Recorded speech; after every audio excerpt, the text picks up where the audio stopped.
What is going on, everyone? Badger here. Should like and sub, and let's get into this.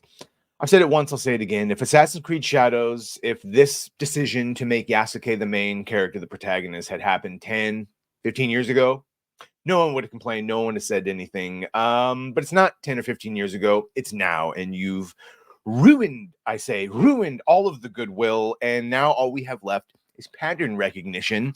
And even still today, you probably could have done it, but it would have been how you said it. And unfortunately, they came right out and said, no, no, no. The history is settled. Yasuke is 100% a samurai with a capital S. And then as we went through the timeline in the months and their experts got exposed as either race hustlers or communists or sexual grifters or just outright poor research, despite the dev teams talking about that they went on site, they still had Japanese lanterns, or excuse me, Chinese lanterns in what should have been Japanese architecture and many other. I'm not going to go through all of them. But now, they are starting to admit the truth. And the truth is that they ain't got no truth. So yeah, the executive producer being one of the same executive producer that was emotional damage by Elon Musk, which I think it's great because before we get to that, I just wanted to point out what the Charles Benoit, rather, the game director, said back in May. He said, "We're at the end of the Sengoku era in a turning point of Japan history. Assassin's Creed is well known for its depiction of the history and an accurate recreation of the world. See Chinese lanterns and Japanese architecture. And it's what players can expect with Assassin's Creed Shadows. We're showing real historical figures such as Oda Nobunaga and a lot of events that happened during that time. So you're not only playing in feudal Japan, but learning about this fantastic time period. And of course, this is in that attack article because if these days, if you're a TV show and it sucks because you filled it with ideology in a writer's room that didn't know about the property they were writing about, like The Acolyte, right? Well, then you run to your sources in the legacy media and they attack you. If your Rings of Power, you run to Variety. Forbes. If you're Acolyte, you run to Forbes and Paul Tassi.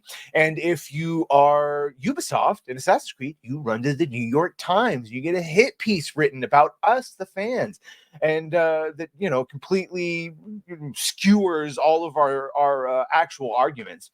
But it was in that article, of course, where he says believes that Kote's approach to this game would inevitably open Assassin's Creed to more criticism in the future, but that the developers had decided to risk it, saying it was worth taking a risk for it. Yeah, again, the same one who had emotional damage here when Elon Musk said this. But in that New York Times article and that hit piece, right, with their corporate masters, fake news. He tried to tell us fake news, the failing New York Times. I don't know why they do it, but yeah, he tried to tell us.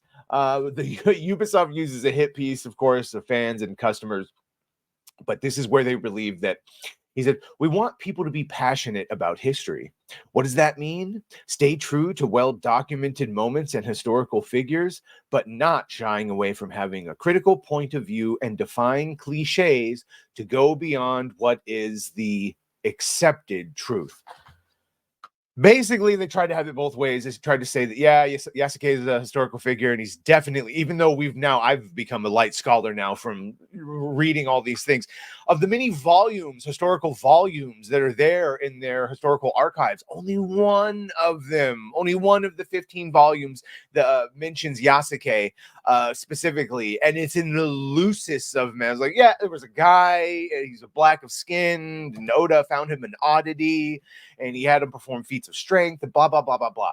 Not that he was a samurai with a capital S. That's all been our inferences. And if they had just come out and said, look, it's highly likely this is the real history, but for this reason, and this reason, now whether we accepted this or not would be a different thing. But if they just come out and said it, but it was the lying, saying, no, totally historical, I don't know what you're talking about. And that's, of course, led to all the backlash, like the Elon Musk commenting, Stuttering Craig here, talking about my insider told me that as of this morning, their nationwide big box chain Assassin's Creed Shadows has less than 800 pre-orders combined for Xbox and PS5. They have 900 stores. That's less than one per store. Now that was at the end of August.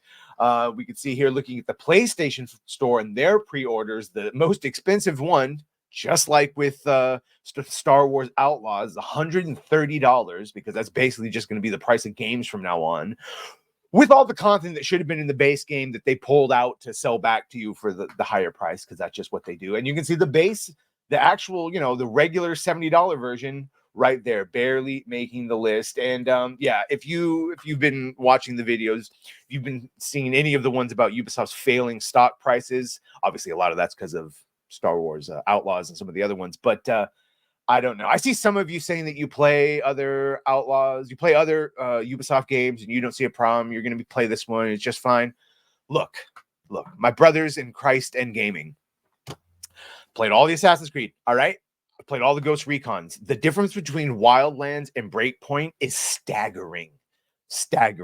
The difference.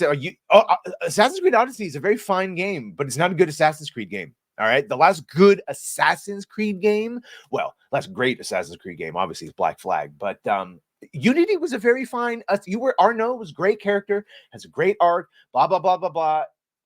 It stopped being an assassin as soon as we got into, the Valhalla Odyssey trilogy. Even Origin, for all it was worth, because you were hidden ones and it wasn't fully developed. My point is that all of these games ain't what they used to be. It's in a downward trajectory. I'm glad you're finding some enjoyment, but you can't tell me you're finding the same level of enjoyment that you were years ago. And if you haven't played those games years ago, if you're new and you just know Ubisoft for what it is now, dear God, please play some of those older games and see what we're complaining about, because seriously, you can't keep getting away with it. Anyway, let me know what you think of all this. Should have liked, share, and sub. If you have done that, thank you. If you're going to do that, thank you. Well, bye.